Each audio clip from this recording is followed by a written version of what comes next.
राजीव जी, जरा पूरे देश को समझा दीजिए, क्या आरसीपी सिंह की वजह से ये गठबंधन टूटा है?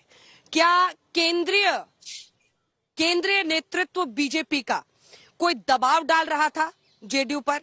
ये जो बार बार नीतीश कुमार कह रहे हैं कि मेरा कद छोटा करने की साजिश हो रही थी, कौन साजिश कर रहा था, क्या हो रहा था? और जो ये आरसीपी सिंह को लेकर फ्लैश पॉइंट हुआ, वो जरा समझा दीजिए। अब जब टूट ही गया है मामला, तो बताइए क्या क्या हुआ था, क्या शिकायत थी? देखिए, कई ऐसे सवाल हैं। उन सवालों के लिए मैं एक बात जरूर कहना चाहूंगा कि थोड़ा धैर्य के साथ भारतीय जनता पार्टी के नेताओं को भी सुनना होगा कि आप बार बार ये कहते हैं कि नीतीश कुमार जी आरजेडी के साथ गए, भारतीय जनता पार्टी के साथ आए, फिर यहां से निकलकर आरजेडी के साथ गए।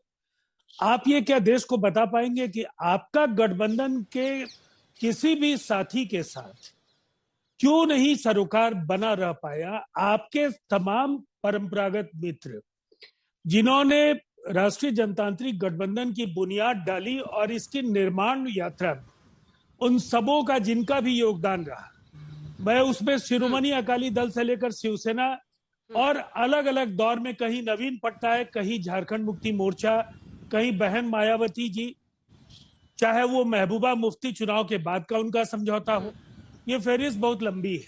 एआईएडीएमके के साथ उन्होंने क्या किया और आज किस हालत में उन्होंने उन्हें छोड़ा, ये भी देश को पता है। जहां तक बिहार का सवाल है, आज महाराष्ट्र में एक तरफ शपथ ग्रहण हो रहा है, हाँ। लेकिन शपथ ग्रहण हुआ है, लेकिन जो तरीका आपने वहां अख्तियार किया, कमोबेश वो कोशिश आपकी बिहार में भी चल रही थी। पार्टी को कमजोर कर रहे थे, कई मुद्दों पर अनावश्यक टकराव से बिहार में सरकार के गवर्नेंस पर सवाल वो पार्टी उठा रही थी जिसकी साझेदारी इस सरकार में हम लोगों से ज्यादा है, जिसके दो उप मुख्यमंत्री हैं और उनके कैबिनेट मंत्रियों की संख्या हमारे मंत्रियों से ज्यादा है।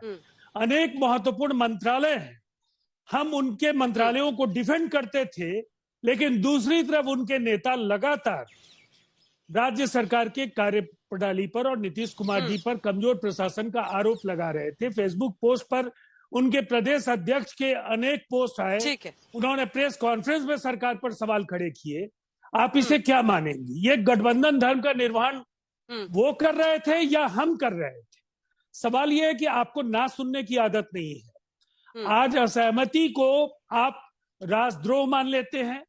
आपने जो भी विचार किए, उन विचारों के साथ कोई आवश्यक नहीं है कि गठबंधन में शामिल हर दल शामिल हो, इसलिए कि गठबंधन में शामिल दल विचारधारा के साथ साथ कई ऐसे सवाल हैं जिन पर वो गवर्नेंस एक बड़ा सवाल है जिस पर वो जुड़ते हैं।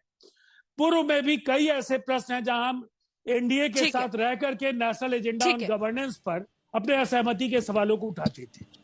आज वो दौर नहीं है।